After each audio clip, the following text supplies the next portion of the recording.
Chapter number 15. The readers may remember that mention was made in the 6th chapter regarding the Ram Navami festival in Shirdi. How the festival originated and how is the early years there was great difficulty in getting a good Haridas for doing kirtan on those occasions, and how Baba permanently entrusted this function kirtan to Das Ganu, and how he has been doing it successfully ever since. Now in this chapter we shall describe the manner in which Das Ganu has been doing the kirtan. Naradya Kirtan Paddhati. Generally, our Haridas, while doing the kirtan, were a gala and full dress. They put on a head dress, either a pita or a turban, a long flowing coat with a shirt inside, and Uparani short dhotar on the shoulders, and the usual long dhotar from the waist below.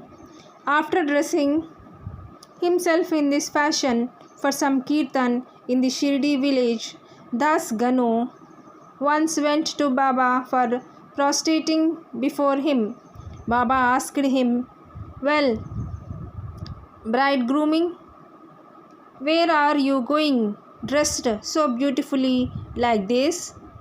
"For doing a kirtan," came the reply. The Baba said, "Why do you want all this paraphernalia, coat, Uparani and peta, etc. Lay off all that before me. Why wear them on the body? Why wear them on the body?"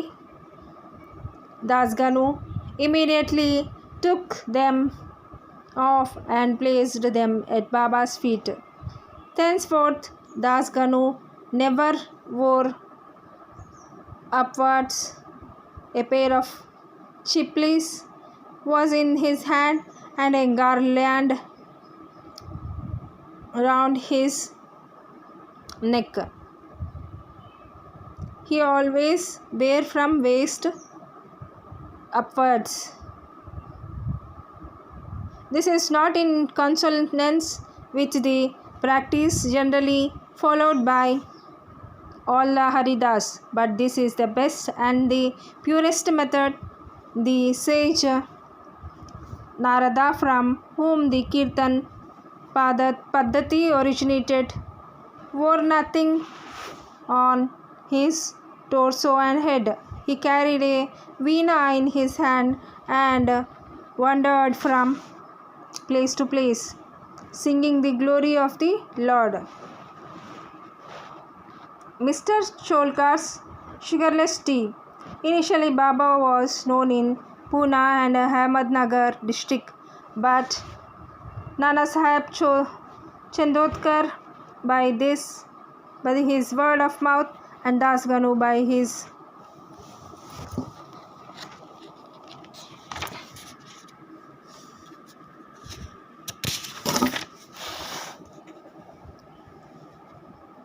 splendid kirtanas spread the fame of Baba in the Konkan Mumbai presidency. In fact, it was Das Ganu, may God bless him, who by his beautiful and inimitable kirtanas made Baba available to so many people there. The audience who came to hear the kirtanas have different tastes.